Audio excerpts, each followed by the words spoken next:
So if you've not practiced yin, though I think all of you have, or if you're watching this later and you've not practiced yin, if you do have blocks, pillows, props, books, yin poses are held for longer. I personally usually do them 2 to 4 minutes.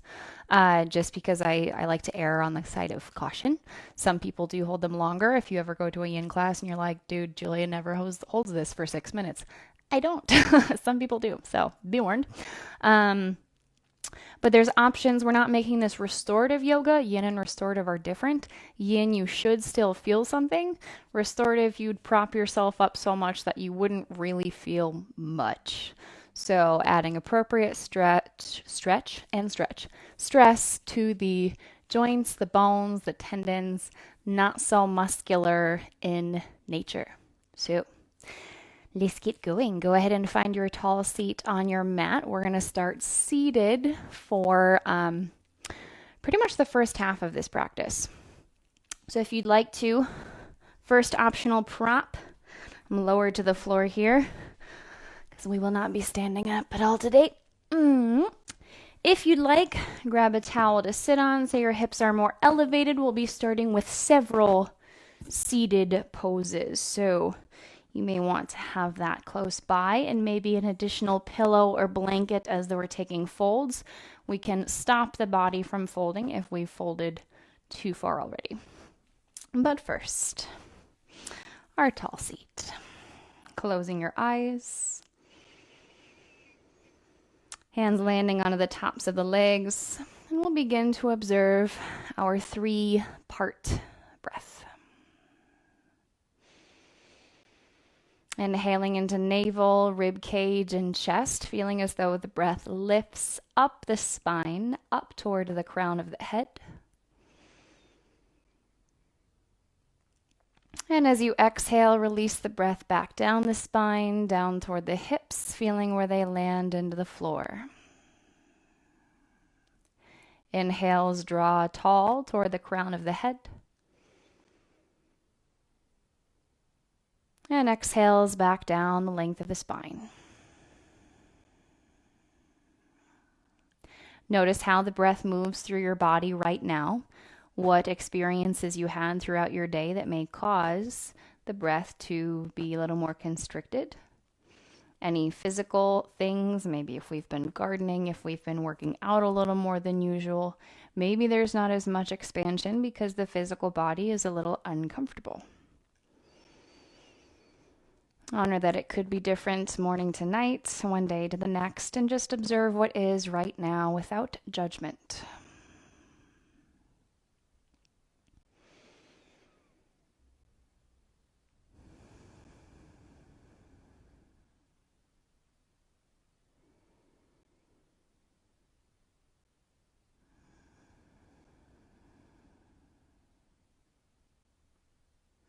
If you'd like to, setting an intention for your practice, a word or phrase that helps counter or complement your day and your week so far. This could be a long-term intention, something you've been working with at your core of your being, yourself, your habits. And this could be an intention just for the next hour and 15 minutes or so, just for our practice.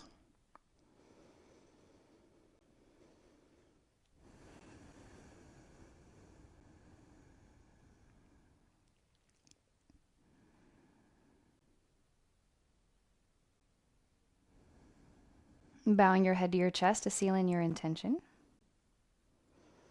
We'll come to diamond pose or star pose to begin. So again, we can sit onto a blanket, a cushion, a towel. If you'd like to, I would like my cushion to be out in front of me so that my elbows can land onto it. We'll take the soles of the feet together, heels away from the hips, and begin to fold. So we can hold on to the shins, we can hold on to the knees. We can even keep the feet a little bit apart if that feels better through the hip joints and the sacrum. I know a couple people, including myself, that sometimes this pose sends that sciatic pinch down one leg. So be aware if you need to change your foot position. Beginning to fold, hinge at hip joints, elbows can land onto the cushion, onto the blocks, or hands can extend to the floor with arms straight, preventing us from folding too far. And as you rest into this pose, observe the breath moving up and down the length of the spine. Different shape than when we first began. Not our tall seat, but we can still observe the breath. Knowing that maybe the inhale at the navel won't be as full. Maybe it lands onto your prop, or the fold is causing a little bit of compression. Exhale, still release down the spine, down to where hips land, and feel where hips and whole legs land into the ground. If you'd like, you can prop your head into your hands if it starts to get a little heavy.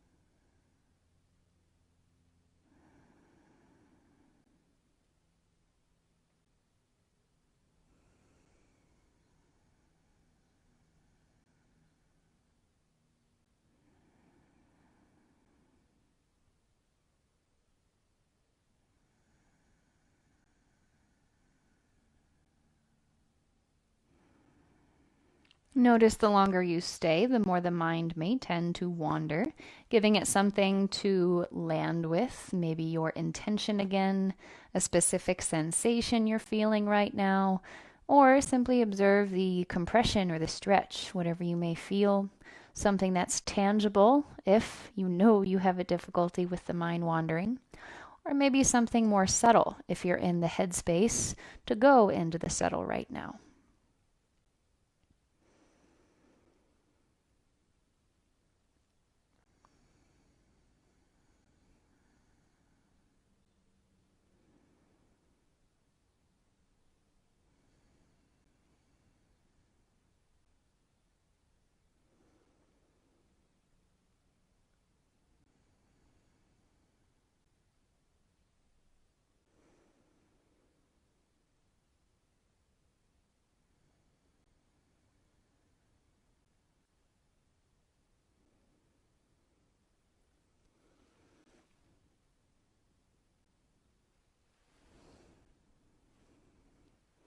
About 5 more breaths here. Full exhales.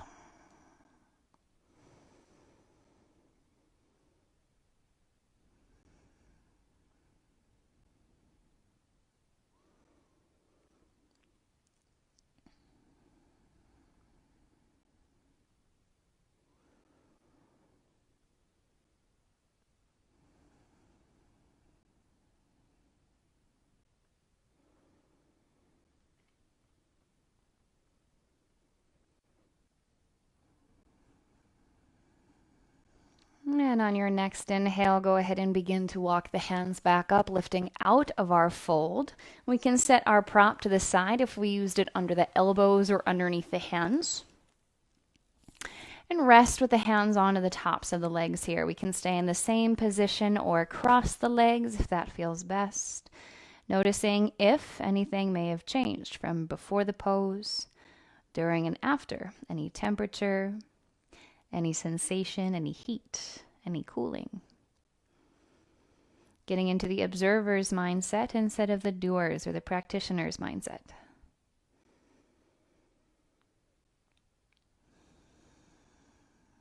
And blink your eyes open. We'll take the left leg straight out in front of you for head to knee pose or straight forwards dragonfly, half dragonfly. Right foot can come inside the left leg.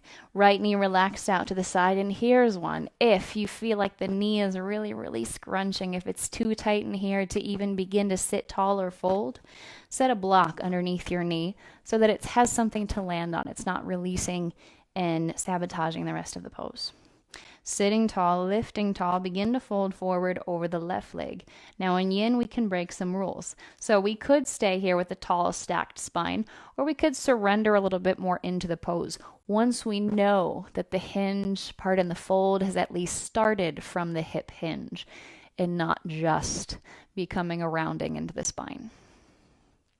We can prop the head again if you'd like, or if it's comfortable right where it is, we don't have to prop it.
And we're about halfway through our hold here. Again, if you need to, we can change our propping partway through.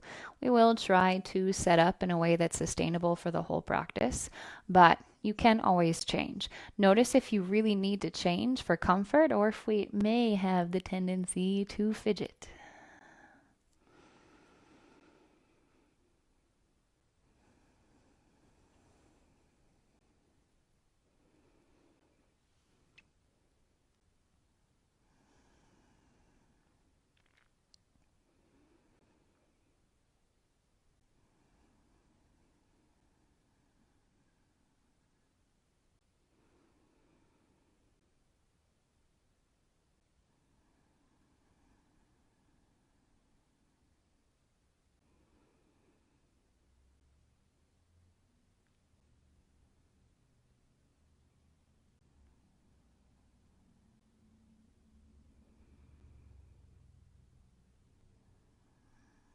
And on your next inhale, begin to walk the hands back up the left leg, sitting tall. We can keep the eyes closed to more easily observe as we come out what shifts, what changes.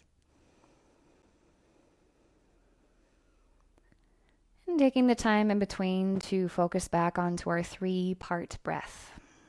Knowing poses we take, again, we may not be able to offer this full expansion of breath, but we can during the in-between times. Now, switch sides, please. Take the right leg straight out in front. Bring the left foot inside, right thigh, half dragonfly. Again, if you'd like to, we can prop the left knee with a block. Sitting tall, begin to hinge from hip joints, walking the hand down the right leg. We can prop the elbows if you'd like, if they're not comfortable reaching the floor, and having the arms out scrunches the shoulders. You can also use yourself as your own prop and cross the arms over the right leg.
And go ahead and begin to sit back up, closing the eyes. And seeing what changes as we lift out of our shape, resting for a moment.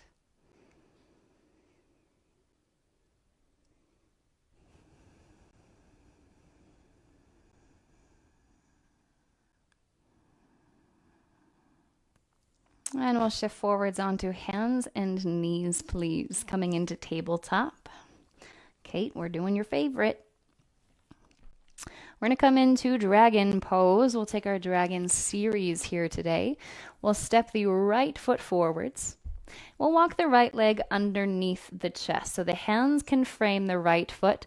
Now you may decide, especially if your chest runs into your leg, that you'd like to take your blocks or books underneath the hands so that we can lift up a little taller. Again, we can sacrifice the straight and rigid alignment during a yin practice once we know that we're coming into the pose with some solid alignment. Lifting through the chest, we can begin to fold over the leg, or if you'd like to, we can build up onto the right leg, coming up a little higher. Do make sure we're taking the navel away from the right leg, so we're not crunching into the spine, but bringing this into left hip flexor.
Noticing what spaces in the body tend to tense in response to sensation felt not in those parts of the body. Sensation in the hip, knowing that clenching the jaw does not change the sensation in the hip. We can back out if it is too much. Please, no pinching, no pain, no numbness. And be aware of the spaces you can soften that do not help.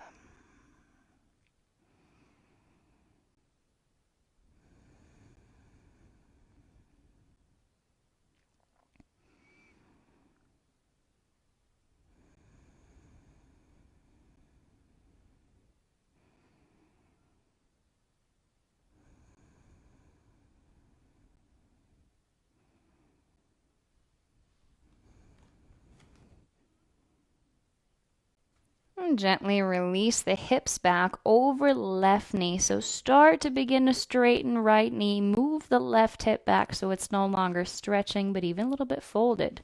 We'll release the right knee back below the hips. Resting here for a moment, take child's pose. Again, bringing compression instead of extension into the left hip.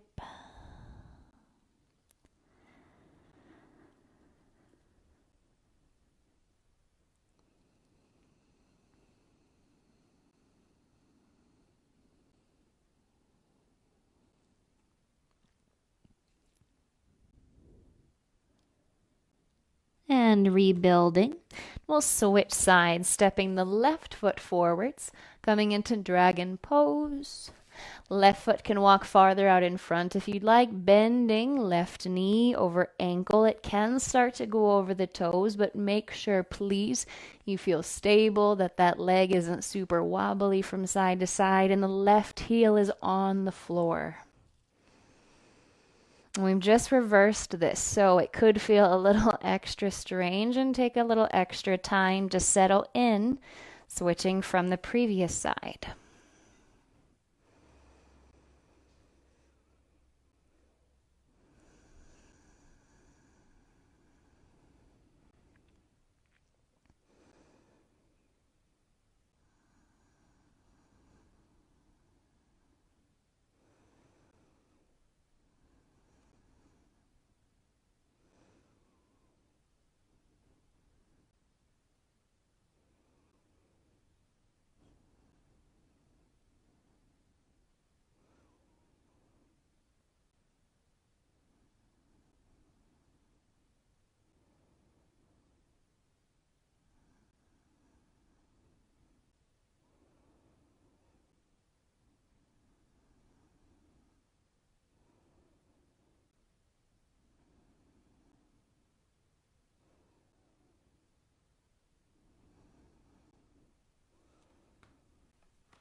the hips back. Begin to straighten left knee a little bit. Right hip moves back over right knee. We'll take the left knee to the floor. Go ahead and come back into child's pose. We'll stay a little longer this time.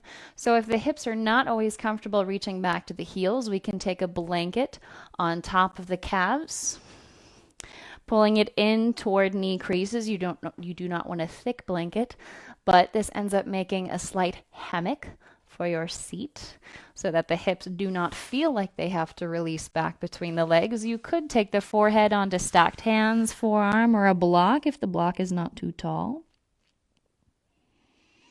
Noticing compression through right hip. Hopefully feeling a bit more even through both sides.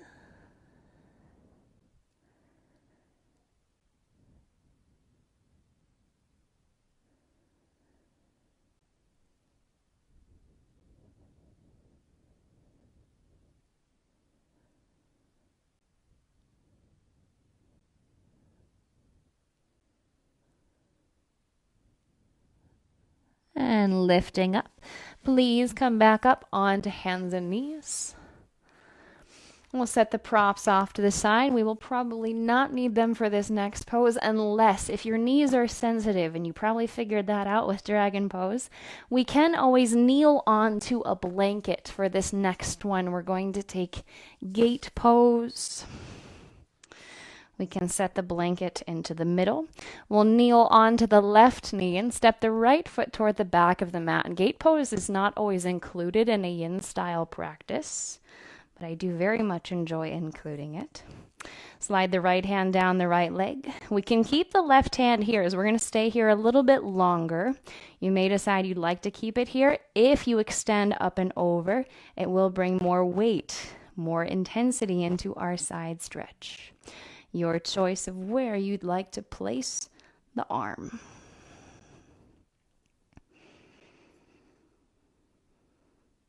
The challenge with this one is that the head does hang freely here. So if this is not comfortable for the neck, we can take lateral dragonfly instead. Similar pose, little different as we don't have it laterally down to the knee, but similar enough. This is not comfortable, please take the alternative.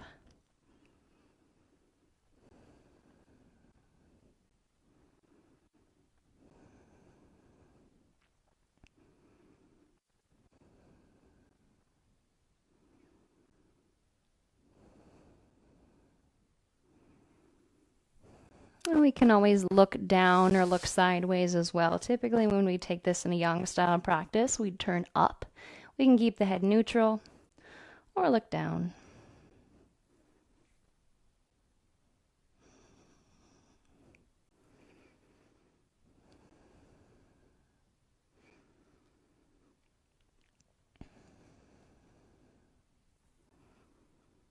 And lifting up onto the left knee, coming into outrigger pose. So this one should be a bit more comfortable for the neck. Those of you that are seated in half dragonfly, if you'd like to come back up onto the knee, or we can take a forward fold if you'd prefer to not put pressure onto the knee. Taking the elbows, the forearms down onto the floor, we'll rock the hips back slightly. So they're more over the calf instead of the knee, not landing back like a child's pose. Keep it lifted. If you're familiar with puppy pose, same type of idea. Hips are releasing back but not landing.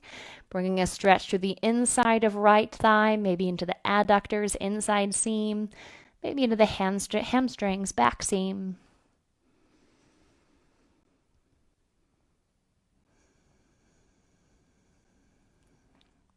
And again, if this is not comfortable or starts to become uncomfortable, sit down and slide the left shin forwards and we'll fold. This is more of a left hip stretch, but you'll probably find a little bit throughout the inside of the right leg here as well.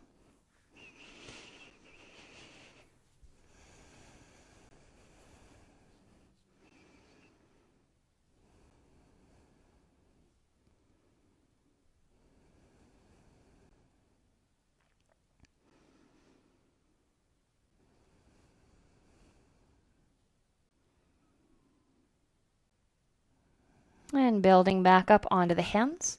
Please set your right knee to the floor and we'll step the left foot to what used to be the front of the mat. Standing up onto the right knee, or again, if putting your knee down onto the floor is not comfortable, we can come into our lateral dragonfly in a seat instead. Sliding left hand down left leg, right arm can reach up and over. Again, this adds more weight and it may create more tension in the shoulders, so we could set the hand to the hip or behind the back. Left foot ground, sole of the foot to the floor.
And on your inhale, go ahead and stand back up onto right knee and left foot. From here, coming down into outrigger pose, or if you'd prefer, again, no weight onto the right knee, we can come into our folded our folded dragonfly pose instead of our lateral variation. Taking forearms and the elbows down to the floor, we'll sit the hips back a little bit. You also may need to walk the stance a little bit wider than we had for our gate pose. Right knee a little wider than the hip joint. And again, that alternative variation, taking the right shin forward in front of you. Or we could even bring it in, if you bring it into the foot, it might decrease what you feel in the right hip. And keep that same stretch into the inside and back seam of the left leg.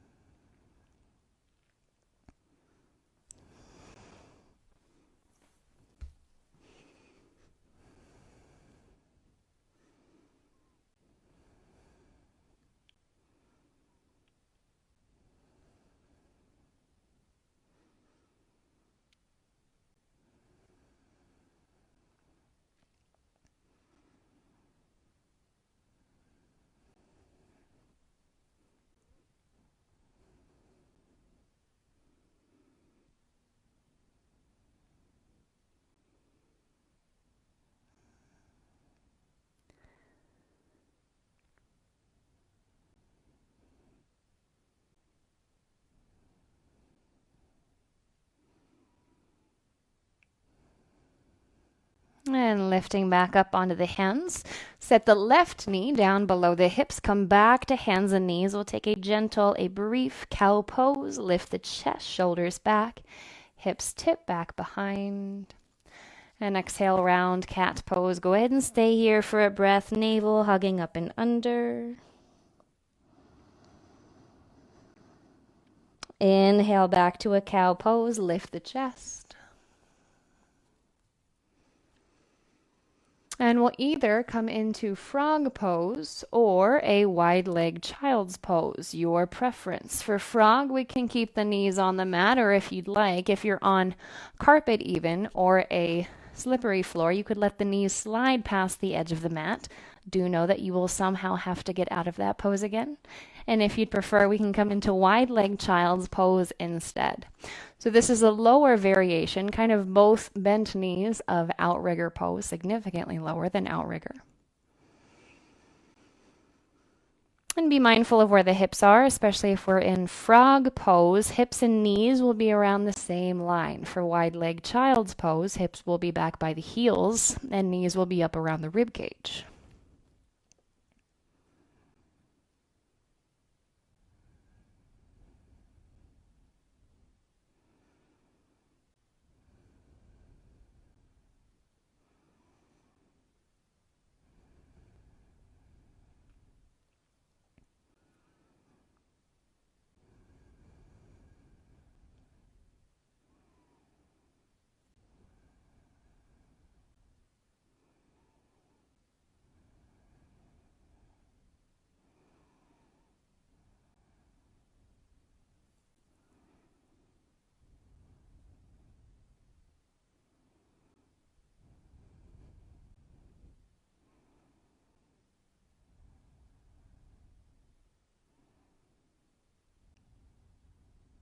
And go ahead and build back up onto the hands. Walk the knees back below the hips, please. And we'll come back into a seat. And again, if you'd like, we can sit onto a towel or a blanket, helping elevate the hips so the spine can lift tall. And from here, we'll bring the left knee in front of the pubic bone, in front of the sternum. Left heel back by right hip. Crossing the right leg over the top of the left. We've not done a whole lot of outer hip openers yet, so shoelace pose we may feel in its full intensity here. Adjust the feet so they may be about mid-thigh. They could be closer to the knee or closer to the hips, your preference. Sitting tall here, we'll add a twist, taking the left hand to the right knee, the top knee, and the right hand behind, lifting tall, opening right shoulder back, staying tall for now.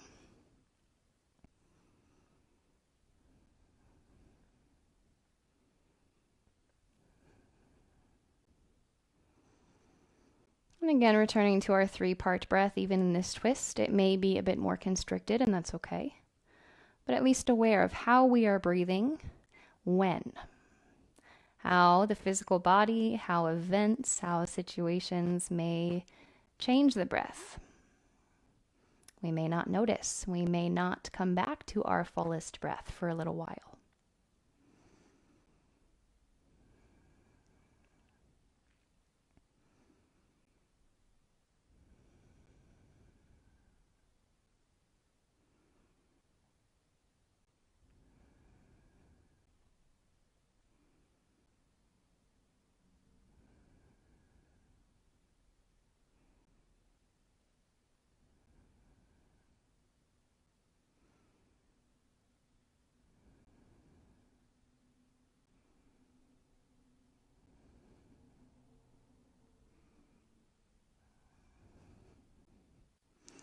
Twisting the chest back toward the knees. From here, we'll take a fold.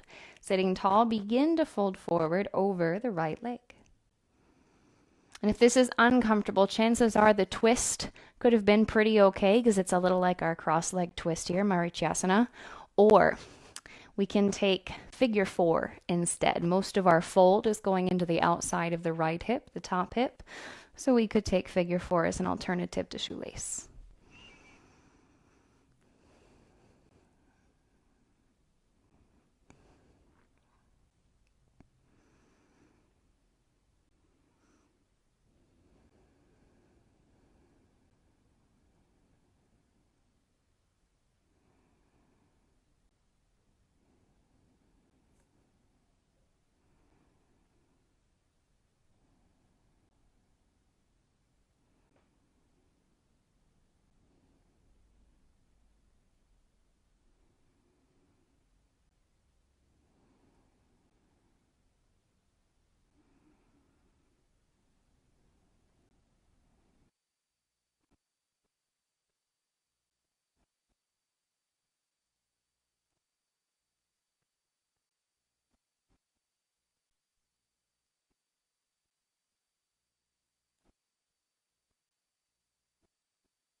When I tell you 6:15 right on the dot, I lost my microphone. That's okay. Come out of that pose.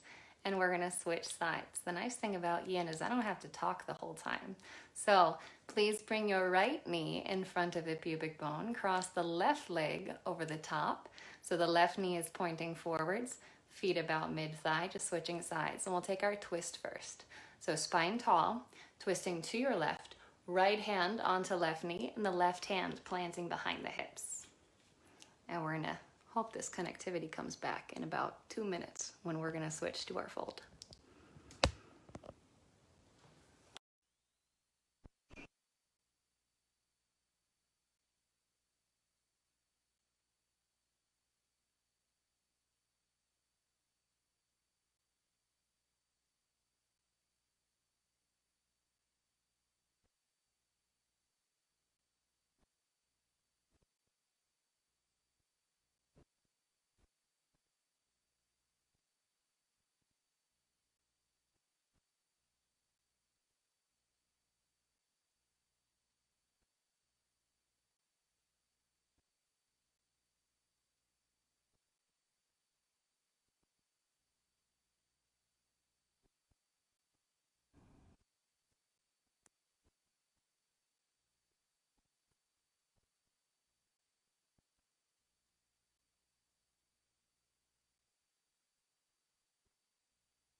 All right, go ahead and release from the twist.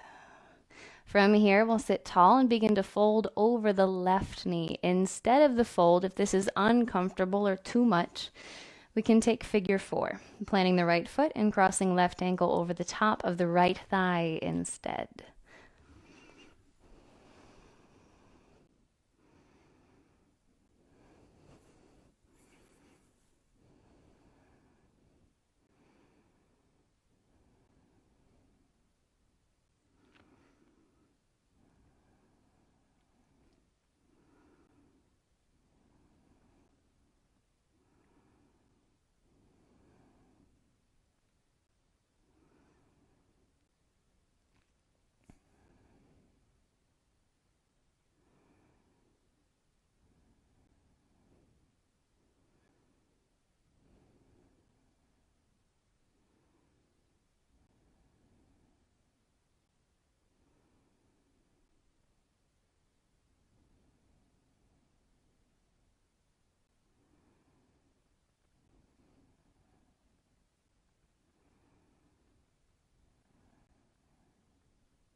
And go ahead and sit back up and out of our shoelace pose. Take the legs to a fairly neutral position, maybe a very loose cross or into diamond pose, and just sit here. Observe the hips, observe the outside seam of the legs, how the feeling may have changed from before, during, and between our poses.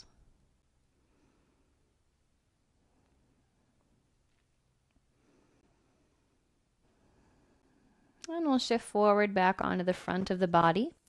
And we'll come into shoulder roll.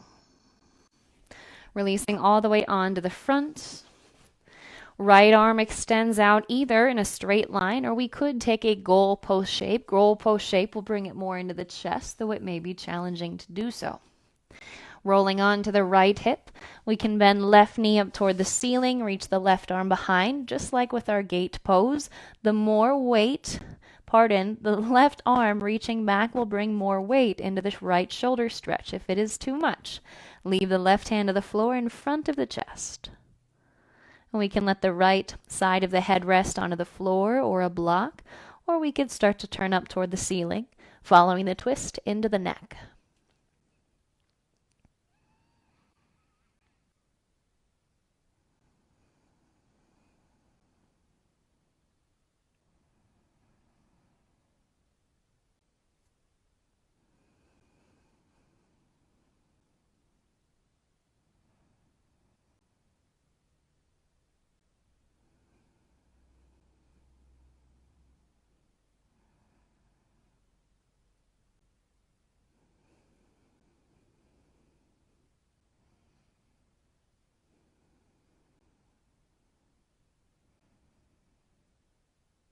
And roll back onto the chest, please.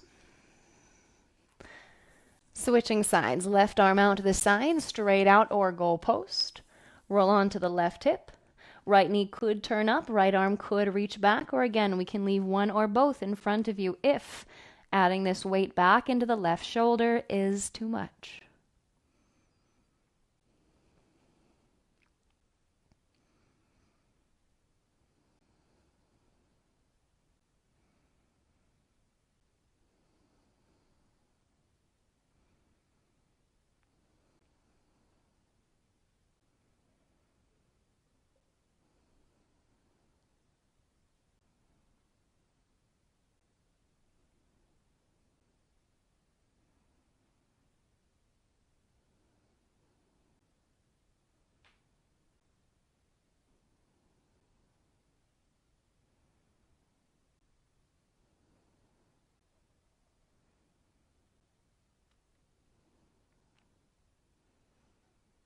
Rolling back onto the chest, please.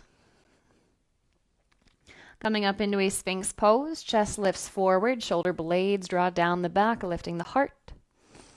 Sphinx or seal pose, however you know it as. And we'll lift the right elbow up off the floor, slide the left arm under the right shoulder. We'll bend the right knee up toward the height of the hip onto the ground or onto a block, towel, or blanket. Opening the right arm behind you. We can let the right arm hang back, keeping the right knee onto its point of contact, whether that's the ground or a block. If you'd like to, notice where your left leg is. If the foot is by the corner of the mat, take it more toward the center of the mat or even the opposite corner, perhaps to add our bind. Right hand to left foot, releasing the shoulder and the left foot back toward the floor. We do not have to bind. We can let it go and keep that leg straight.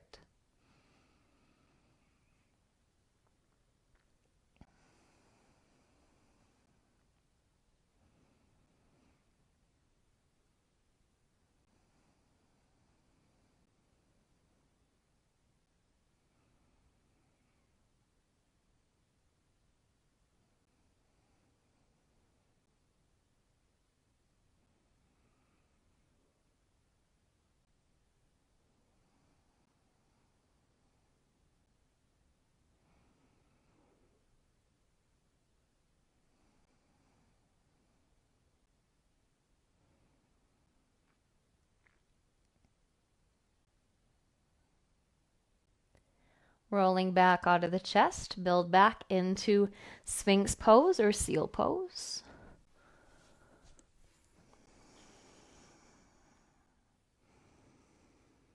And switch sides. Slide the right arm underneath left shoulder, rolling onto the right side of the body. Left knee bends up in front of the hip, opening the left arm behind, coming into a reclined twist. And if you'd like, we can walk bottom leg, the right leg farther back behind you, finding that stretch like we'd have in a kneeling lunge. Bending right knee, maybe left hand to right foot. We can even lean up to take it and then release it back. But if it's too much, go ahead and let it go. Hips can stack, left knee can slide back.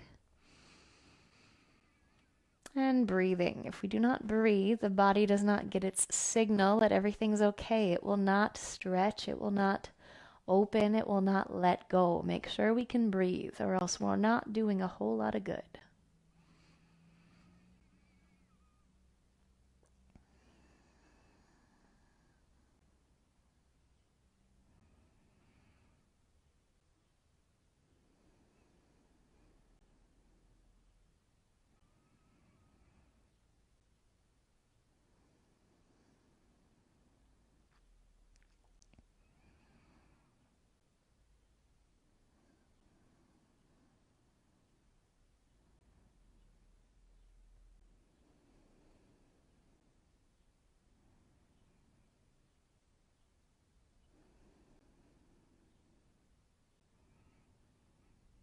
Releasing the bind if we have it. Please build back up into Sphinx or Seal.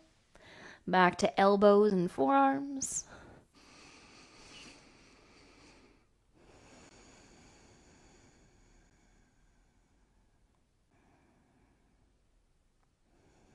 And release the chest back to the floor. Hands around the rib cage. Press up onto hands and knees. And we'll release all the way onto your back. Let the feet point in the direction you'd like for them to be facing for Shavasana. And release all the way back. Spine, shoulders, head all begin to land. Walking the feet a little wider than the hips and let the knees knock in. Relaxing into our collapsed bridge pose before we take reclined butterfly. Softening through the inside seam of the legs and the hip joints. Legs knocking into one another so there's no muscle tension, no tone to hold this shape.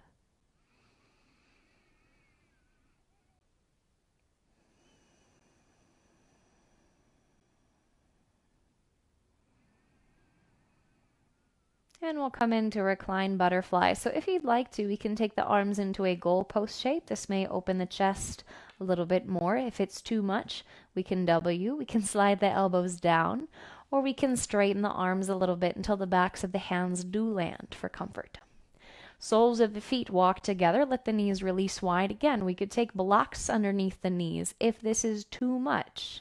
If you really wish the legs could land, we can take blocks underneath the knees, so they do.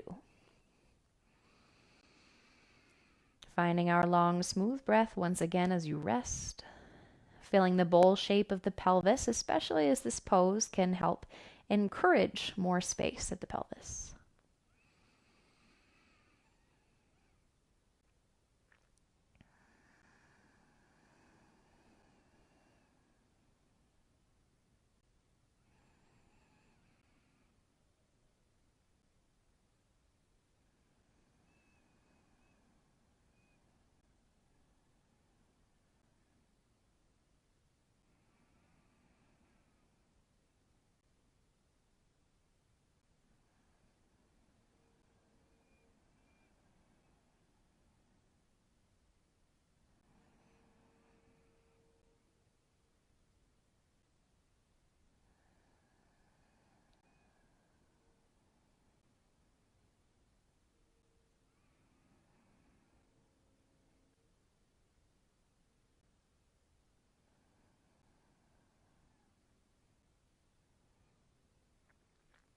Adding on any additional shapes or poses you'd like, or we can stay here a little while longer.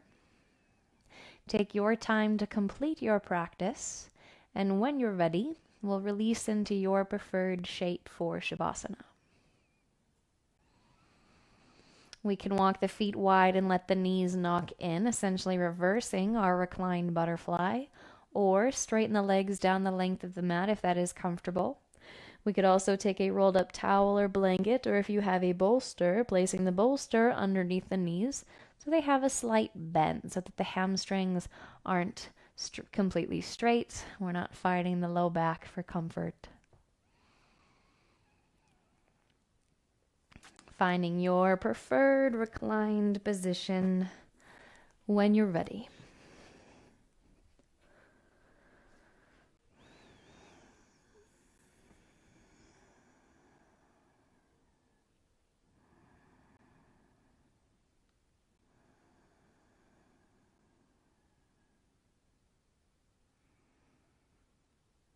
As you land, be aware of where the bones and where the spine may rest into the body. Not front surface, not back surface, but the space between. Observing the breath, observing its direction, its shift, its quality, instead of trying to control it or shape it. Simply view the natural breath in the direction it's suggested. Don't make any additional physical modifications to the breath if we can help it. Let yourself be and let yourself observe.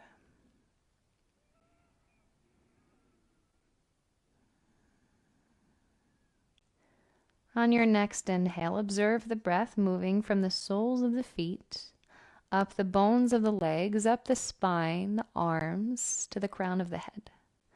Observing the breath wash through the central plane in the body like a wave. And as you exhale, observe the breath moving back down the central line to the soles of the feet.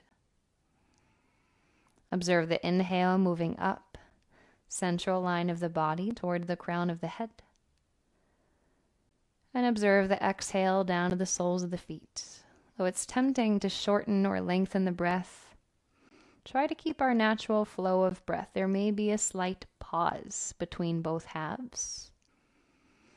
Honor that pause, and when you feel that spark to take the next half of the breath, observe it and let it happen. Observe the breath between soles of the feet and the crown.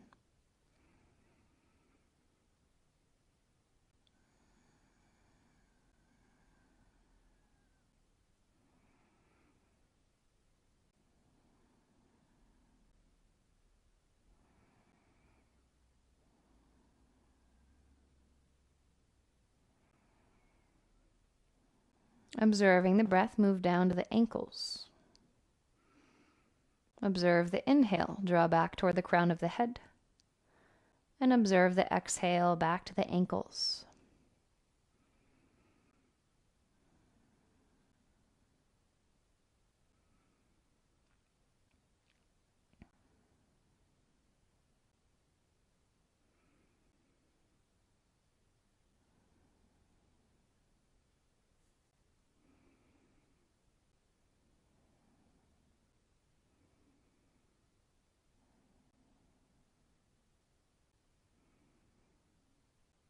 Observe exhales down to the knees, observing the breath between the crown and the knees.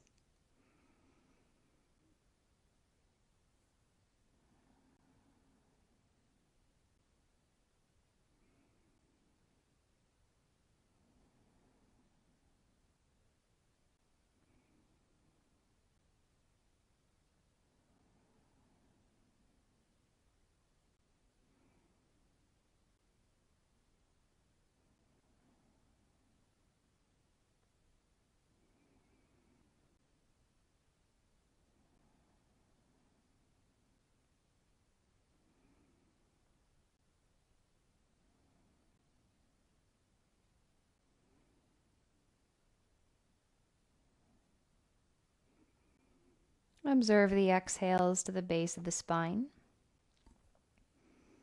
and breathing between crown and the base of the spine.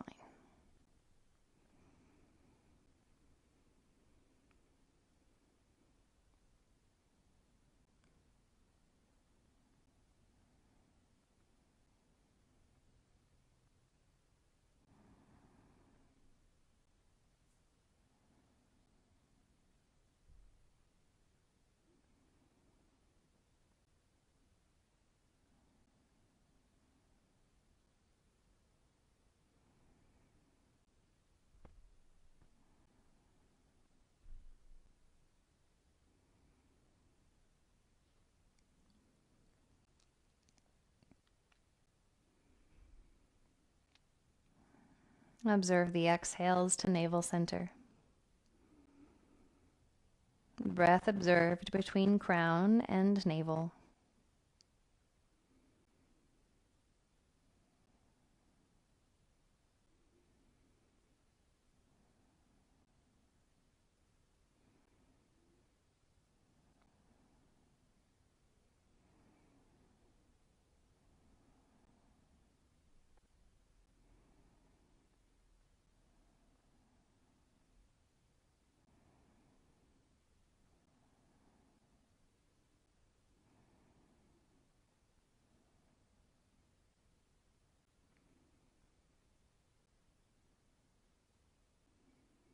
Exhales to heart center.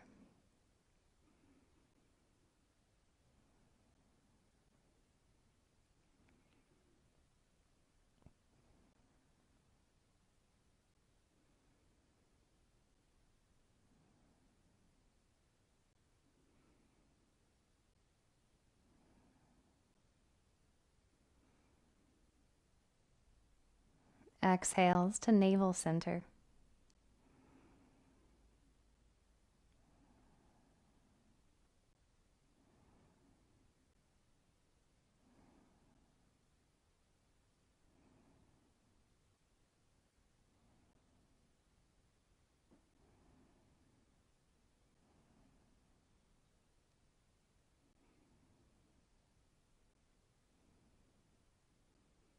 Exhales back to heart center.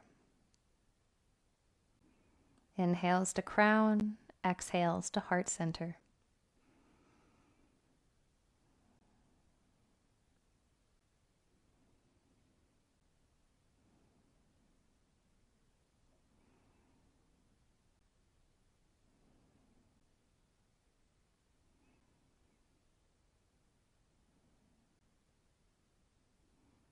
Exhales to throat center. Breathing between crown and throat.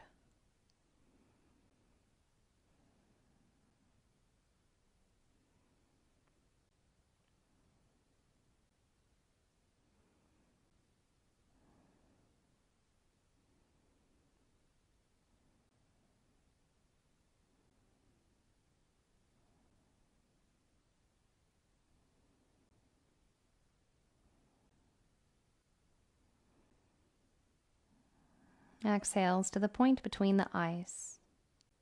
Inhale just above the crown of the head. Exhales to the point between the eyes.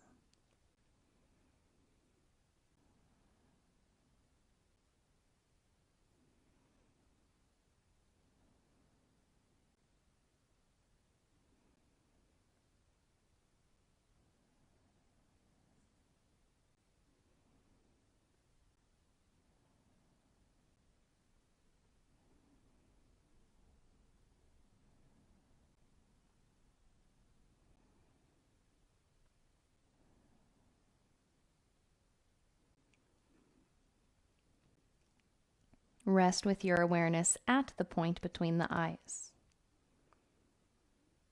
Observe a slight swell of breath from third eye, a slight expansion. And exhale draws back to the innermost point you could imagine at this space. Observing the breath at third eye, space between the eyebrows.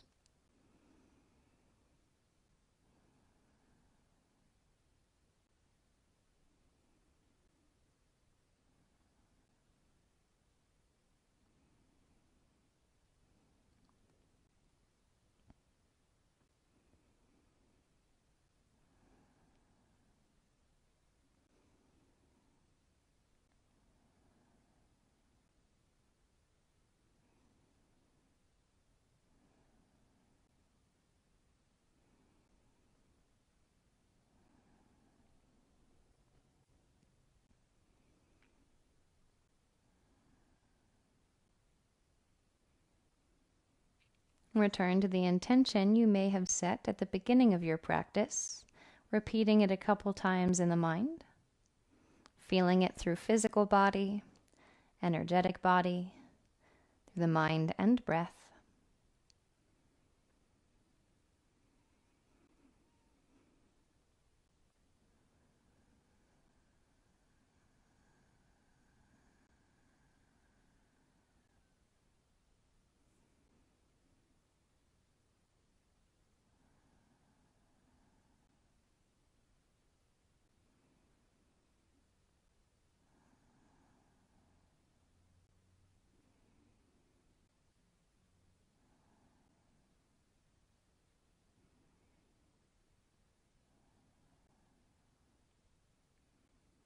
Return the breath back throughout whole body, down into the trunk of the body, into the arms, into the legs, and out toward hands and feet.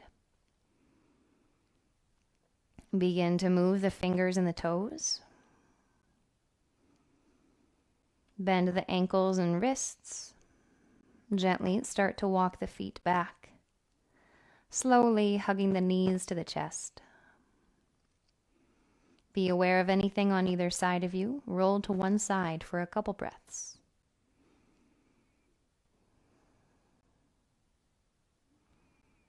Pressing your hands into the floor, coming up to a tall seat. Spine stacked tall over hips. Hands can rest onto the knees or the legs. Finding our 3-part breath once again. Navel, rib cage, and chest.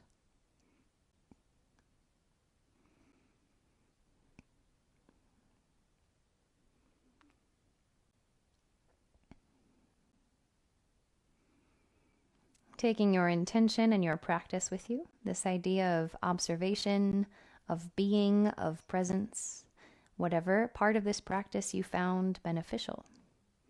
Coming back to any pieces, any techniques, any shapes, whenever you'd like. Bring the palms together at heart center, bowing your head to your chest, acknowledging your breath, your peace, and all that you are. Namaste.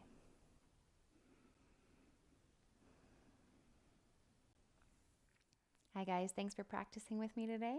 If you'd like to see more videos, if you'd perhaps like to see more of Miko's arm being shoved under the door, I'll link a couple right here.